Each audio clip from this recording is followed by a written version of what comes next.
నేను మనుషుల్ని సంతోషింపకూర్చున్నానా? దేవుని సంతోషాన్ని పొందలేను. మనుషుల్ని సంతోషపెట్టాలని తాపత్రయపడ్డానంటే దేవునికి విరోధం అయిపోతాను నేను.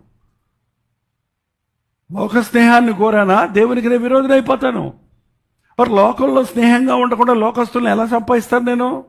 ఎలా బతుకుతాను అసలు లోకంలో? లోకస్తులతో బతకాలంటే మనం వాళ్ళతో బిగిల్ అవ్వాలి కదా.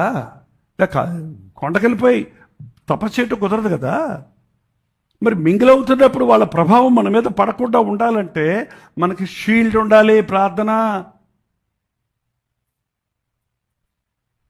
అందుకు శరీరధారిగా ఉన్నాడు కాబట్టి, శరీరధారిగా ఆయన మనవలే అన్ని విషయాల్లో శోధించబడ్డాడు. ఆయనకి ఆకలేసింది. ఆయన చుట్టూ లేడీస్ ఉండేవాళ్ళు, ఆయన చుట్టూ డబ్బుండేది, డబ్బున్నోళ్ళు ఉన్నారు, అన్ని ఆకర్షణలు ఉన్నాయి, సుఖం ఉంది.